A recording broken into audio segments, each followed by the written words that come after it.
welcome to Game 3 of the Western Conference Finals in NBA 2K12 between the San Antonio Spurs and the Oklahoma City Thunder. And I don't think I'll be changing the title because the Thunder's at home now. I just think I'll leave it the same. Should be really interesting. I've never really looked into what the Thunder's arena was called, but apparently it's Chesapeake. I guess I'm not in tune with the new Seattle Supersonics, as they once were called. So, anyways, this was an extremely close game. Just going to go ahead and say that now. And I think we can expect to see some more extremely close games along the way, as long as the series goes on. So, we'll see about that inside the future. But after Game 2, the San Antonio Spurs showed why they were looking like the best team in the league. They basically had everything going for them, offensively and defensively. I think they once went up by 22 points on the Thunder, but I mean, having home court advantage, having those fans, having experience, having one of the best coaches in the league, having some of the best players in the league helps out a lot. So, with all that said, I'm pretty sure that the Spurs are going to win this series. I looked at the statistics, and whenever a team goes up 2-0, they win the series 96% of the time. I said it was something around 87 last video, so that's just an important stat to note. It's even more rare than I thought it would be. So, look out for that. Thunder fans, I wouldn't count out just yet. Although the Spurs are looking like a championship team right now, and it just seems like this is their year. Like, I know next year they might have a chance to win it all, but this is truly their last year to really win it all, because sure, they still may have their big three for a couple more years, maybe 2, maybe 3, but I think this is the last year for the Spurs, and I think it's just their time, just right now. So, I mean, the Thunder did make a run late inside the game that did pull them within like 7, 6, something like that. I think at one point it was within 5, if I recall. But the Spurs just kept putting it on and just did not stop. And the final score was, 121 to like 114 or 112. I don't know. That was an extremely high scoring game for it to not go into overtime. So, I mean, I'm just a little bit stunned that there was sort of a lack of defense being played. And if you looked, the Thunder's big three all had, I think they had 88 points combined or something crazy like that. And they still lost because the Spurs as a team beat them. And of course, Tony Parker had a huge game with 34. And Manu Ginobili, a pretty good game. Tim Duncan, pretty good game. Everyone on the Spurs had a pretty good game. And I think their supporting cast just flat out beat the Thunder's supporting cast. And don't get me wrong, you might say, well, the Thunder's supporting cast normally is a little bit better. But, the Spurs have just been playing great basketball of late. And if you don't know, for whatever reason, they've won 20 straight games. They've won 10 straight playoff games. The last team to win 20 or more straight games was the Houston Rockets with Rick Adelman as head coach. I remember watching that run. It was one of the most beautiful runs ever put together. They were out of the playoffs initially. They put together one of the greatest runs in NBA history, and they got into the playoffs. And that was just a terrific run in my mind.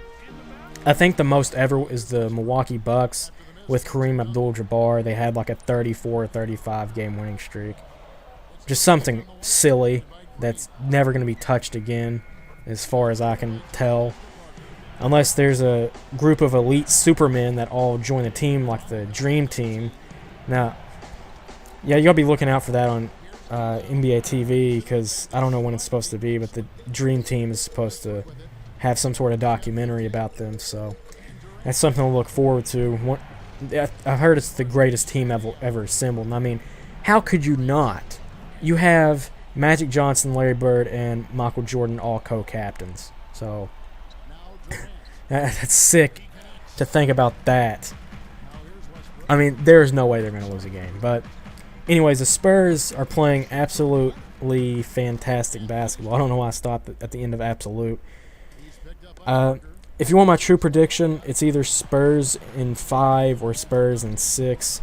I do see the Spurs losing, because sweeping the playoffs is unheard of. Like, the rarity that is just blows my mind, that the Spurs have the chance to sweep the playoffs. Now, I said versus the Jazz, they'd probably lose a game, probably sweep them, either or. Versus the Clippers, I said, okay, 5 solid. Maybe it'll go to 6 if the Clippers get lucky. Sweep. I said it will probably go to 6 games in this series, and I was locked in on 6. I was like, these are two great Western Conference opponents. I'm locked in on 6. Spurs are already up 2-0. Maybe they sweep again. Who knows? The Spurs, man, are just good. I just don't know what else to say.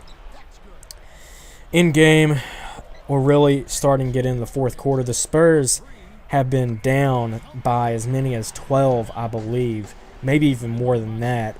And just like in real life, they know how to fight back, because inside the third quarter of Game 1, they just absolutely fought back, took the lead steadily, and there you go. But the Thunder trying to pull away inside of this game.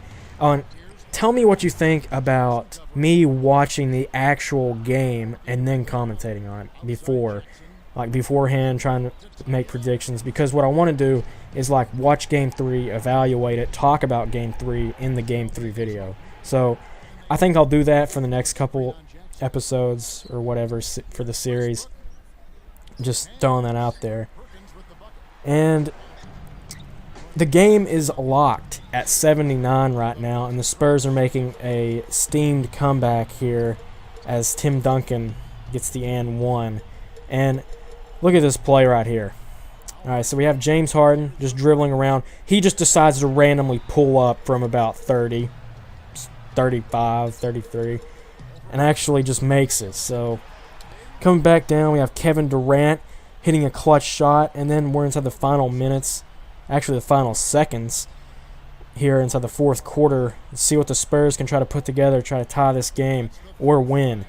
Ginobili misses the 3. A clutch rebound by Blair gets inside the hands of Tony Parker, and he makes it. The Thunder have one more chance to try to close this game out and take a 2-1 lead inside of 2K. They try to go inside for the lob. Doesn't work. Blair from 79 feet out fails to make it, and we go inside of overtime. And I was thinking about putting the full overtime in here, but I thought it would take too long to put up. So tell me what you think. If the next game happens to go inside of overtime, would you like to see the full OT gameplay? Just throwing it out there. Steven Jackson was extremely hot inside this game. He made a few big free throws, a few big buckets, and he's going to make one here as well. And in real life, he's doing an incredible job on Kevin Durant defensively, at least for Game 1, and maybe for Game 2. I mean, they did explode, but, I mean, they're very offensive-oriented. So, yeah, the Spurs are up by 2 right now. Make it 4 as they go up 90-86, and after a few disappointing possessions by the Thunder, we are back. Russell Westbrook driving in, finding James Harden. Shot clock winding down. He's going to pull up, and he's going to make it rain. So it's a 1-point game now. Tim Duncan inside. He's unstoppable in the clutch, apparently, in 2K. So what are you going to do? Perkins to Durant. Durant doesn't have a lot of time. He's got to pull up and make a big shot, as he normally does. Another guy that is extremely clutch. And now the Spurs have a chance to answer back. Again, Tim Duncan, just too good in 2K. And then next possession for the Thunder, they find Kendrick Perkins, very clutch. And then they're forced to foul. They foul probably the best free throw shooter of the day, Steven Jackson, and he calmly steps up to the line, hits his first, catches a breather, has his routine going, and sinks his second free throw as well. Possibly the two biggest free throws of his career, and he makes them both. So the Thunder have one last chance to try to tie this game. They are going to go to Kevin Durant. He's going to pull up for the shot, and it's no good, and the San Antonio Spurs hang on. So I hope you guys have enjoyed, and as always, have a nice day.